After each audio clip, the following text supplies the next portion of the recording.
नगर पालिका चीका की उपाध्यक्ष पूजा रानी के खिलाफ 12 पार्षदों द्वारा लाया गया अविश्वास प्रस्ताव पारित होने के बाद उन पर लगाए गए आरोपों के बारे में क्या कहना है उनके पति राजीव शर्मा का और नगर पालिका चेयरपर्सन रेखा रानी का क्या कहना है, आइए सुनते हैं उनसे हुई बातचीत के कुछ अंश। गुला चीका से ब्यूरो चीफ कुलभूषण शर्मा व वरिष्ठ संवाददाता राजपाल जिंदल की रिपोर्ट। देखिए, हम तो विकास की राजनीति करते हैं, की है और करते रहेंगे। विकास जितना भी हुआ है, हर वार्ड में आप काम चेक करवा ले।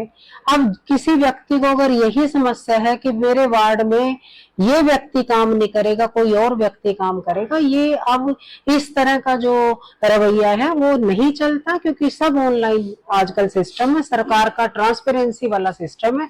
और मैं खुश हूं कि सरकार की नीतियों से कि उन्होंने इस तरह का जो सिस्टम बनाया है कि किसी भी व्यक्ति, कोई भी व्यक्ति टेंडर के थ्रू अपना काम ले सकता है। और विकास कार्य जो है, मैं ये मानती हूँ कि मेरे कार्यकाल में जितना चल रहा है ठीक चल रहा है, और आगे भी हम विकास के लिए ही बैठे हैं। लोगों ने हमें चुना है, तो मैं विकास कार्यों पे पूरा का पूरा फोकस मेरा हमेशा रहा है।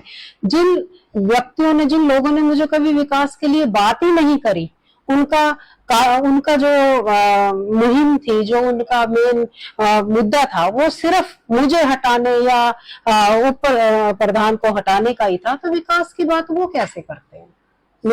सीधे तौर पर आप भ्रष्टाचार के आरोप जो लगा रहे हैं आप, मेरा तो ये कहना है कि सबसे पहले वो अपने गिरेबान में झांक के देखें, अपने कार्यकाल को देखें और लोगों से आप राय लो कि इनके कार्यकाल में इन्होंने क्या किया है।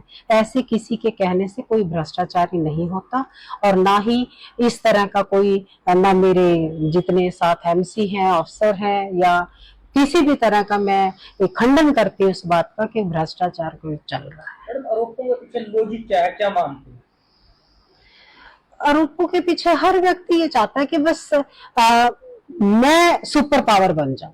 अब जब डायरेक्ट इलेक्शन हो गया, प्रत्यक्ष रूप से मैं चुनी गई हूँ, जनता की वोटों से मैं चुनी गई हूँ, जनता ने मुझे अपना नुमाइंदा बनाया है, तो कैसे मैं अपनी पावर, क्या मेरी पावर का इस्तेमाल कोई एमसी या कोई और कर सकता है? क्या ये संभावना है? तो वो जो है आदतें जो है वो छूटते हैं। पिछला जो कार्यकाल रहा है वो असर अभी तक है, और वो असर धीरे धीरे कम होगा और फिर जाके कहीं खत्म होगा, मेरा तो ये मानना है। मैडम, बीजेपी की सरकार है, जीरो टॉलरेंस की बात होती है, और बीजेपी के पूर्व विधायक कहते हैं कि यहाँ फर्जी बिलिंग हुई, क्या कहें? देखिए, बीजेपी की जो सरकार है, बीजेपी ने जितने भी काम किए हैं, मैं उनकी नीतियों से, उनके कार्यों से बहुत ज्यादा हम प्रभावित है। हमने आज तक किसी भी लेवल पे सरकार के किसी भी कार्य की जो है वो निंदा या वो अवहेलना नहीं की, क्योंकि हम पक्षधर हैं उस चीज के। कितने जो भी सरकार आज कर रही है, चाहे नौकरियों के बारे, चाहे किसी भी चीज, लेकिन कुछ एक लोग जो बीजेपी का पटका तो पहन लेते हैं, लेकिन बीजेपी की नीतियों को वो फॉलो नहीं करते हैं। ये हर व्यक्ति वो ये कह देने से कि मैं बीजेपी का हूं और उसकी कार्य प्रणाली बीजेपी के बिल्कुल विपरीत हो, तो मैं तो नहीं मानती कि पार्टी को भी देखना चाहिए कि इस तरह के लोग पार्टी की जो छवि है वो खराब कर रहे हैं। जो पार्टी का वर्कर, जो बैकबोन जिसे कहते हैं, ऐसे लोगों से दूरी बना देता है और पार्टी को जो है उसका खामियाजा भुगतना पड़ता है। मैडम, आज जेजेपी के जिलाध्यक्ष आए, उन्होंने भी बड़े आरोप लगाए कि जेजेपी की चाबी पर चुनाव लड़ा और जेजेपी से भाग गए, क्या कहेंगे? आज वो भी बीजेपी के लोगों के साथ खड़े नजर आए।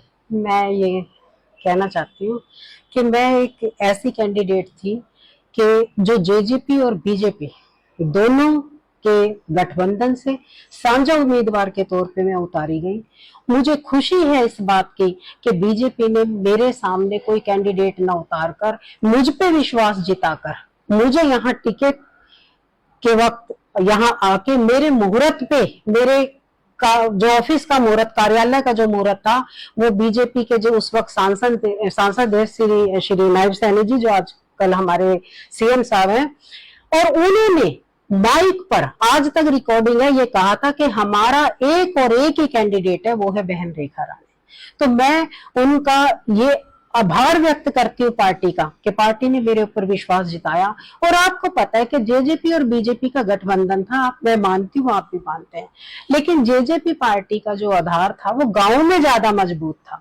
शहर में जो सीट निकाली गई, सब सारा आप कार्यक्रम देख लिए, किसी से भी आप पता कीजिए, उस वक्त शहरी वोट बैंक जो था वो बीजेपी का ज्यादा था, और जिसकी वजह से मैं विजयी हुई। उन आरोपों पर क्या कहेंगे? हाँ जी, आरोपों पर क्या कहेंगे? आरोपों पे तो कोई आरोप प्रत्यारोप तो राजनीति का एक भाग है। अगर हम हर चीज का जवाब देने लगे, निराधार आरोपों को मैं हमेशा सिरे से खारिज करती हूँ। इसमें कोई दो राय नहीं है कि ठीक है कि हम जेजेपी के वोट टिकट से, मैंने, मेरे पिताश्री ने जी ने जो है वो इलेक्शन लड़ा था, चुनाव लड़ा था, लेकिन उन्होंने उससे इस्तीफा दे दिया क्योंकि उन्हें उनकी नीतियों से जो है प्रभावित नहीं लगी उनकी नीतियां। और उसके बाद हमने किसी पार्टी का कोई भी, हमने इलेक्शनों के बीच ना हमने टिकट लिया और ना ही हमने चुनाव लड़ा। आज आपकी पार्टी पर संशय उठी, आप कौन सी पार्टी से संबंधित हैं? सर, सारी मीडिया को, पूरे चीका को पता है, मैं गुला मंडल का अध्यक्ष भी रह चुका हूं और उपाध्यक्ष भी रह चुका हूं, और पार्टी में निरंतर 20 वर्षों से कार्य कर रहा हूं, जब पार्टी का गुला में अस्तित्व नहीं था। और जो लोग आज मेरे को कह रहे हैं ये पार्टी का नहीं है, उनको सर्टिफिकेट देने की मेरे को जरूरत नहीं है। जब वो बीजेपी में, उनका जन्म भी नहीं हुआ था, तब से मैं बीजेपी में कार्य कर रहा हूँ। दो पार्टियों के नेता है, दोनों सर्टिफिकेट देकर चले गए, एक ने कहा कांग्रेस में है, दूसरे ने कहा जेजेपी में है। उनको खुद ही नहीं पता उनकी कौन सी पार्टी है। जेजेपी वाले बीजेपी में आए, उससे पहले इनेलो में रहे, फिर जेजेपी में आए। बीजेपी वाले जो कह रहे हैं मेरे को, उनका देख लो आप कितनी पार्टियां चेंज करके आएंगे, उनका खुद अस्तित्व नहीं है। और अगले इलेक्शन में देखना आप कहां जाएंगे। चीका की जनता को पता है, और आदरणीय हमारे जो मुख्यमंत्री है नायब सैनी जी, उनको सारी इनकी बातें पता है। जो थोड़ी होती बचती हैं, उनको जल्दी उनके पास पहुंचाने का काम करेंगे। और चीका में जो इतनी गुंडागर्दी और इस शहर की शांति को भंग करने का काम ये लोग कर रहे हैं, उसकी सारी रिपोर्ट बना करके मुख्यमंत्री जी के पास पेश करेंगे। कौन है वो लोग? आप सबको पता है, जो आज हल्ला कर रहे थे, जो बीजेपी का नाम बेचते हैं, बीजेपी की छवि को इस हल्के में खराब करने की कोशिश करते हैं, जिनको गुला की जनता ने एक बार नहीं 2-2 बार नकार दिया है। और जब यहां से बाहर जाकर के लोगों को इलेक्शन लड़वाते हैं, उन्हीं के कारण हमारे कैंडिडेट हारते हैं। श्रीमान जी, अविश्वास आया आपकी पत्नी के खिलाफ, सरकार आपकी, तो टक्कर विपक्ष तो हमने सुना था, जी आज जी। विपक्ष में ही टक्कर। देखिए सर, टक्कर लोग भ्रष्टाचार का करते हैं, लेकिन मैं ईमानदार हूं। पूरे शहर को मेरी छवि का पता है। मैडम हमारी चेयरपर्सन है, मैडम डॉक्टर रेखा रानी, ईमानदार है, ईमानदारी से काम कर रही है। उन लोगों को बस ये ईमानदारी ही उनके हाजिर नहीं हो रही है। जब लोगों ने उनको नकार दिया वो इलेक्शन लड़े, तो उनको मैं समझता हूँ वेट करना चाहिए, लोगों के लिए अच्छे काम करना चाहिए। 2016 में भी आप लोगों ने देखा है कि अमन शर्मा यहाँ चेयरपर्सन थी, उनके खिलाफ भी बहुत ओछे हथियारों का उन्होंने प्रयोग किया, लेकिन वो नहीं चले और उसका परिणाम उनको आगे भुगतना पड़ा, और इसका परिणाम भी आगे उनको भुगतना पड़ेगा। वो एक है, हमारे शास्त्रों में लिखा है कि नारी सताए 3 मिटे, रावण कौरव कंस और ब्राह्मण सताए सब मिटे, धन भैरव और वंश।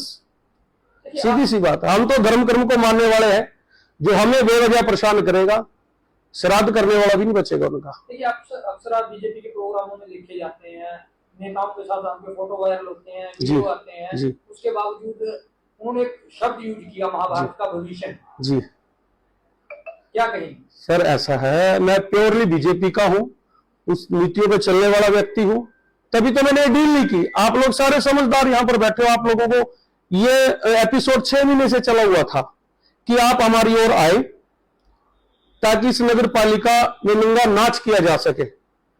लेकिन मेरी ऐसी नियत नहीं है, ऐसी सोच नहीं है। ईमानदारी से काम करने वाले व्यक्ति हैं, ईमानदारी से काम करेंगे। हमारे आदरणीय मुख्यमंत्री नायब सैनी जी का भी ये उद्देश्य है, और मनोहर लाल जी ने जो नीतियां हरियाणा के लिए बनाई थी, उसी के बलबूते हमारी सरकार तीसरी बार आई है और हम उसी ईमानदारी के साथ काम करेंगे और करते रहेंगे, इन लोगों से नहीं डरेंगे।